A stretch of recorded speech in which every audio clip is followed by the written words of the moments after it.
Hello, I am alive. I'm sorry that it's been ages since I made a video. I really don't have a good excuse besides participating in art fight and planning a wedding, but I have finally made a new video for you all.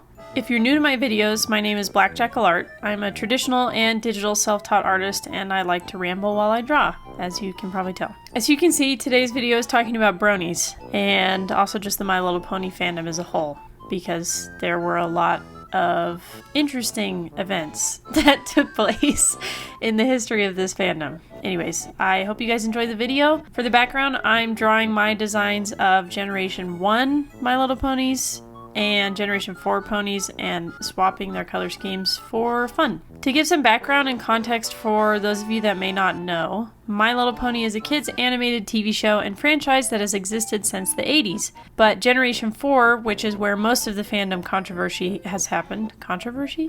How do you say that word? Generation 4, which is where most of the fandom controversy has happened, started airing in 2010. I was 9 at the time, so of course, like most kids my age, I latched onto it with an iron grip. When I say I was obsessed with My Little Pony as a kid, that is like a severe understatement.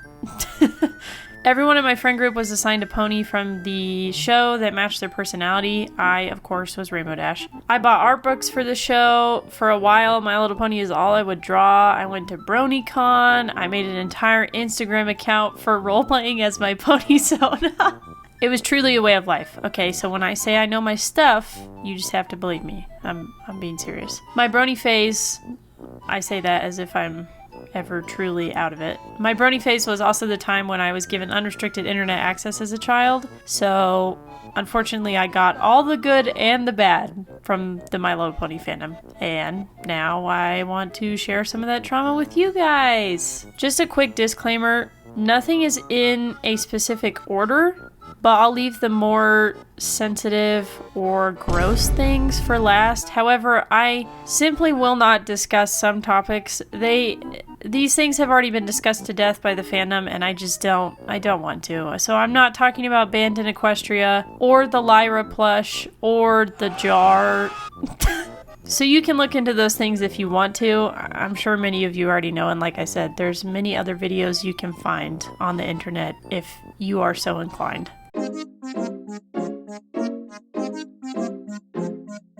Friendship is Witchcraft is a YouTube series created by Jenny Nicholson and Griffin Lewis, who are both their own respective YouTube creators and music artists. This YouTube series was My Little Pony clips from the show that had been dubbed over by Jenny and Griffin so that the dialogue was different. This often created a more sardonic or satirical tone. You can take comfort in knowing that I'll keep sending you letters every single day for the rest of my life. Jenny and Griffin also went as far to write original songs riffing off songs in the show. It wasn't really kid appropriate, but since it looked like normal clips of the show until you clicked on the videos, I think a lot of younger members of the fandom, like myself, knew about Friendship is Witchcraft. I especially liked some of the songs as a kid. My personal favorite's a rewrite of BBBFF from the show called It'll Be Okay. In this version, Twilight is in love with her brother because they are rewritten to be adoptive siblings. We did everything together. He taught me how to fly a kite. I watched him grow into a stallion. I watched him sleep in bed at night. It's not creepy. It's so bad to think of 10-year-old me watching this, but I think it's hilarious now. There were 10 episodes that came out in total of Friendship is Witchcraft, and some of the jokes haven't aged super well, but some of the jokes still get a chuckle out of me. If you look up some of the songs from the series, I guarantee you would recognize them, as most have had a run at being popular on TikTok, especially recently. Speaking of Jenny Nicholson, let's talk about Bronycon. Jenny Nicholson has made an extremely in-depth video about Bronycon that you all should watch, but consider this the abridged version of the downfall of Bronycon, I guess. Bronycon was essentially like Comic-Con, but for the My Little Pony fandom specifically. It started in 2011 and only had like 100 people attend at the first convention. But with the fandom's growing popularity around that time, each Bronycon became increasingly more popular. Like by 2013, the con was drawing in between 6,000 and 8,000 guests, which is kind of crazy to consider the fact it's a convention for solely one show, essentially. I mean, there's books and other stuff that is officially released by Hasbro, but you know, the show is the main thing, so it's crazy to think they can pull in that many people for a fan-run convention. Yeah, the con was created by a fan named Jessica Blank, who I'm not making this up. They said the Brony fandom was men's version of feminism, which is truly just top 10 sentences to come out of this fandom ever. As the con's popularity and attendance grew, they got funds to invite actual voice actors of the show. They also got show writers and comic artists to attend. The con had dates set all the way through 2025, if you can believe that. I thought that was insane looking that up. But the attendees per year gradually started to drop, so the con was discontinued in 2019, with the last one taking place in August that year.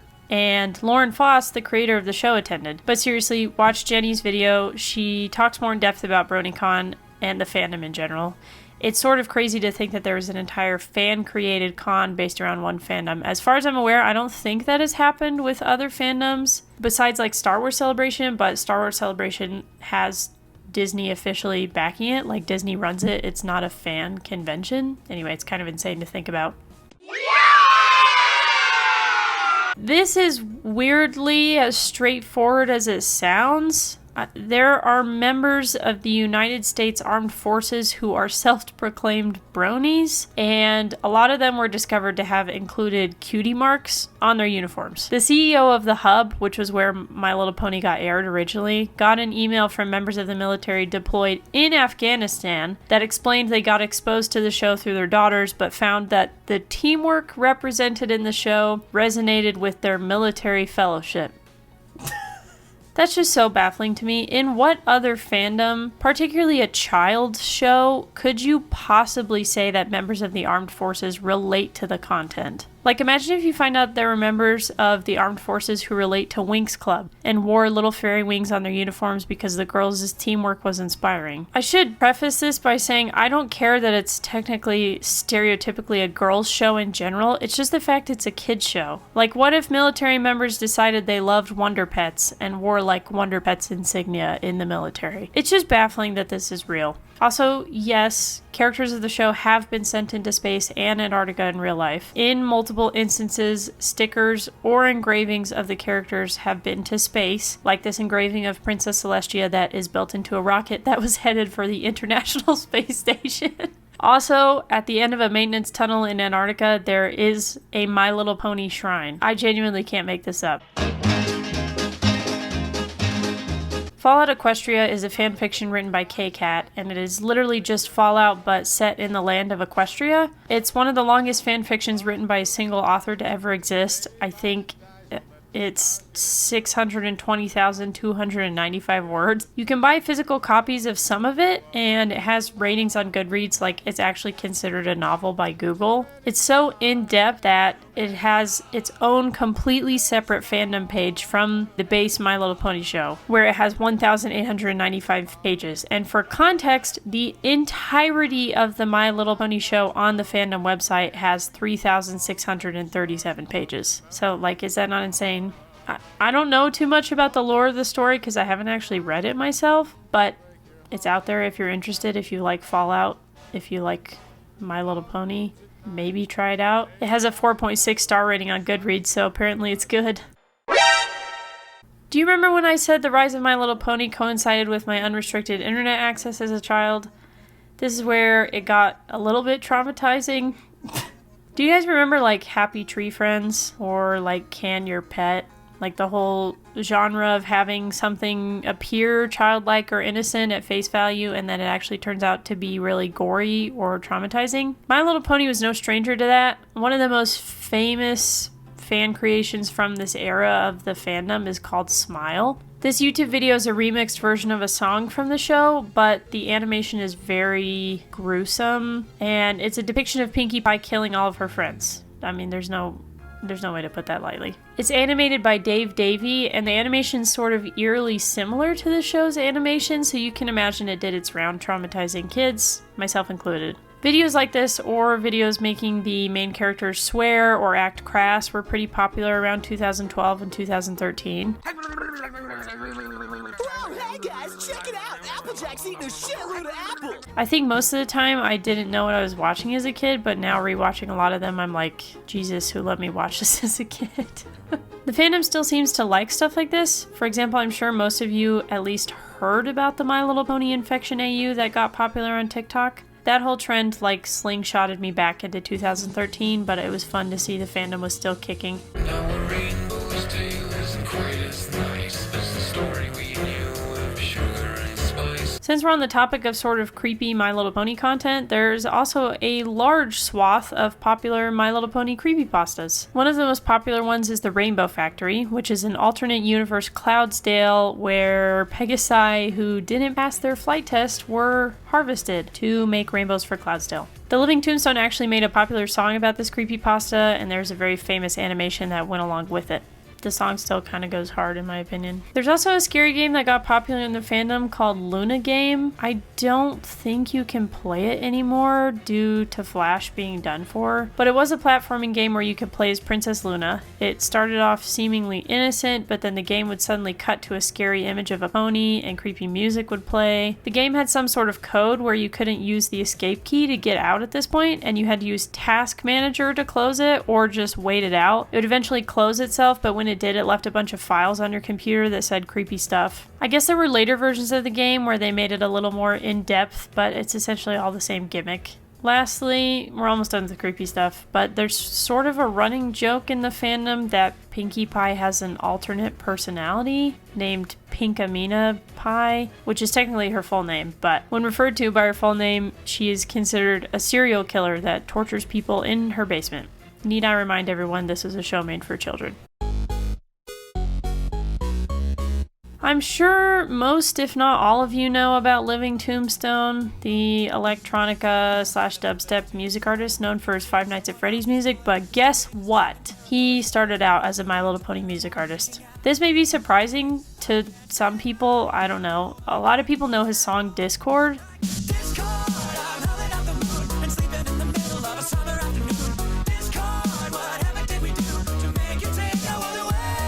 But I think some people may not know that he is singing literally about Discord from My Little Pony.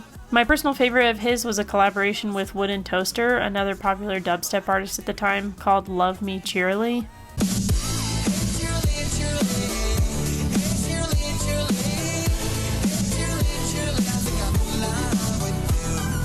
Aside from his original music, he would also remix songs from the show itself.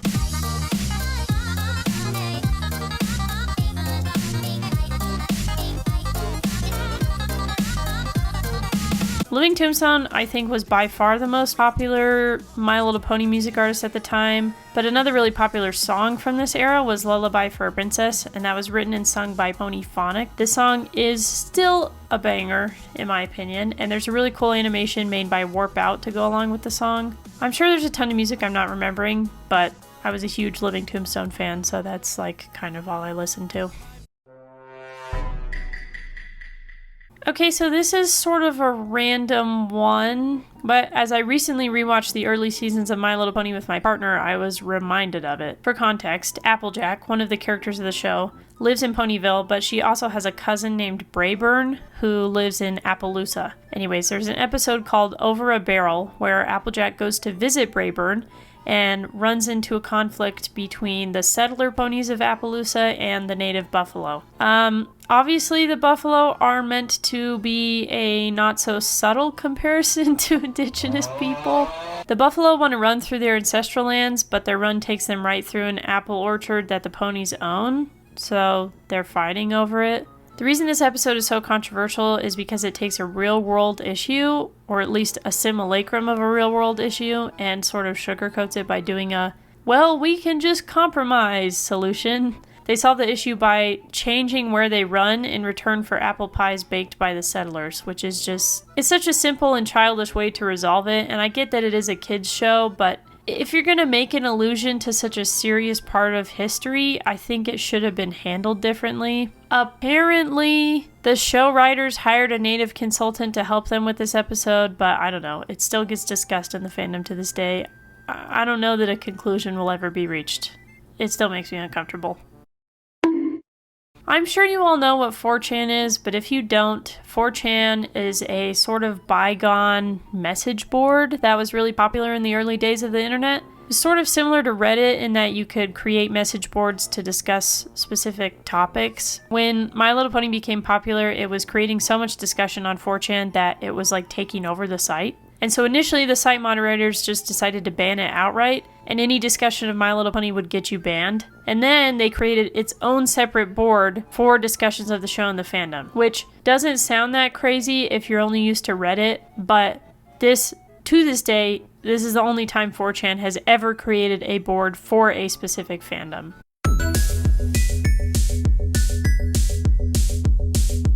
Fighting is Magic was a fan-made Windows fighting game involving the main cast of ponies. It's sort of a Mortal Kombat 2D side-scroller fighting game, and original animations and music were created for it. A lot of the background music of this video has been from this game because I still listen to it every once in a while because I think it's still good. The game never got an official release because the creators received many cease and desist letters from Hasbro, and so the same creators made a new game called Them's Fighting Herds. In this version, the creators made original characters so as not to inflict Hasbro's wrath, and it was released cross-platform in 2021. I have not played it, but I did just find out it's on PlayStation 5, so that may take up the rest of my afternoon. Bruh. So, Tara Strong is the person that voiced Twilight Sparkle, and she is infamous in the fandom for having some very interesting tweets. Her most famous incident of this, I'm calling it an incident because I don't know what else to call it. Her husband made her a cake based on a very famous Twilight Sparkle art that is a bit suggestive. Tara Strong is a very strange lady. If you want to look into her full Twitter history, buckle up. I'm sure someone has archived all of her freaky tweets about the show, but research at your own cost. I don't even know where to start with this one. Jin 1515 or 1515 is a brony who's famous, or I guess notorious is probably a better word, for having married his Twilight stuffed animal. Yes, I'm not joking. This man is legitimately married to a Twilight Sparkle stuffed animal. Their marriage was supposedly overseen by a church, and it is considered legitimate? ? He says that she talks to him, amongst other things. What other fandom would have this happen? I know anime as a whole has some pretty insane fandom stories, and there's body pillows and stuff like that, but who legally marries a stuffed animal? I wonder what will happen when that Twilight plush disintegrates. How do you explain to people you meet that you're a widower to a stuffed animal? I don't want to think about this anymore.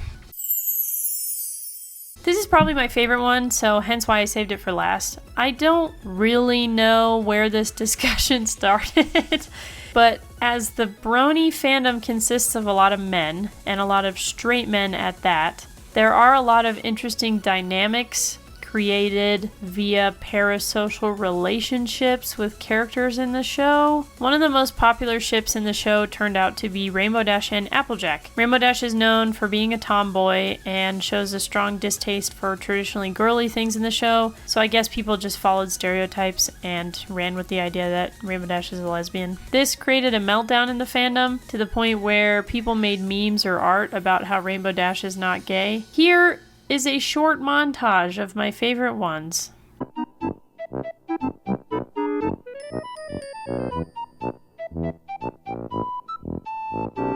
For the record, I do think some of these are ironic, but a lot of them are not. And it just goes to show that for a kids show spreading love and positivity, a lot of the fandom got super mad about the possibility one of their waifus was gay. Anyways, this video doesn't cover everything crazy that's happened in the Brony fandom. It's more things I specifically remember happening when I was in the fandom as a kid. If you really want like a super extensive overview of every single thing, I would recommend Stardust 42's video about the My Little Pony iceberg that they made. They literally cover everything. And of course, like I said, check out Jenny Nicholson's video about Bronycon and the My Little Pony fandom as well. I hope you guys enjoyed this video. Here are all the finished drawings. I'm really happy with how they turned out. I tried to do my own stylization of the Generation 4 ponies as well, while also swapping their colors, but I think they're cute. I hope this video is entertaining, at least. I'm sorry if it was a little disturbing, but I will see you all in the next video.